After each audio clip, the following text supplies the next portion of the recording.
Manager ni Elias naglabas ng pahayag patungkol sa mga canceled racket ng singer. Sa gitna ng pagkalat ng mga chismis sa social media tungkol sa di umano'y masalimuot na relasyon sa pagitan ni Elias TV at ng kanyang kinakasama.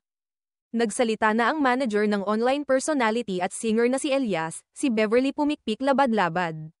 Nilinaw niya ang kanyang panig tungkol sa mga ibinabatong issue. Partikular na ang pagdudugtong ng kanyang pangalan sa umano'y dahilan ng selos ng partner ni Elias. Ayon kay Beverly, hindi niya na matiis ang pananahimik dahil naaapektuhan na rin umano ang propesyonal na takbo ng karera ng kanyang talent. Isa sa mga inilahad niya ay ang paulit-ulit na hindi pagdalo ni Elias sa mga nakatakdang media engagements.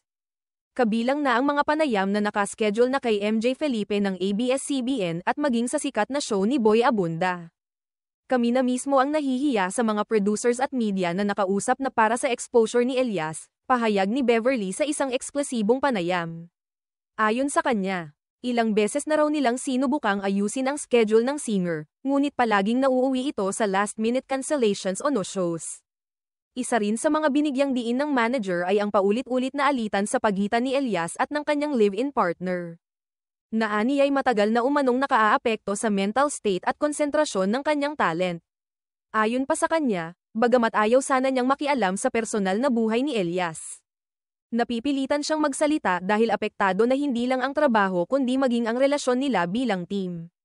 Hindi naman ako perpekto, pero hindi ko rin deserve ang maparatanggan na ako pa ang dahilan ng mga hindi pagkakaunawaan nila, aniya. Matatanda ang lumutang sa mga chismis online na posibleng may namamagitan umano kay Elias at sa kanyang manager, bagay na mariin niyang itinanggi. Mula't simula, trabaho ang focus ko. Ang goal ko lang ay umangat ang karera ni Elias, hindi makisali sa drama, diin ni Beverly. Bagamat umaani ng maraming racket at imbitasyon si Elias dahil sa kanyang talento at kasikatan sa social media, tila nagiging hadlang ngayon ang mga personal na isyu sa pagsulong ng kanyang karera. Ibinahagi pa ni Beverly na may ilang endorsement deals na ring nawalan ng interes dahil sa kakulangan ng professionalism mula sa panig ni Elias, sa kabila ng lahat. Umaasa pa rin ang manager na maayos ang gusot sa pagitan ni Elias at ng kanyang partner upang muling makapag-focus ang singer sa kanyang propesyon. Sayang ang momentum. Ang dami na sanang opportunities, pero hindi namin masalaw lahat kasi hindi stable ang sitwasyon, ani Beverly. Hinikayat din niya ang publiko na huwag agad husgahan ang mga isyu batay sa mga usap-usapan online. Ang nakikita nila ay surface lang. Hindi nila alam ang buong kwento. Pero sa kabila ng lahat, nananatili pa rin akong nakasuporta kay Elias dahil naniniwala akong malayo pa ang mararating niya kung magfo-focus lang siya sa tamang direksyon.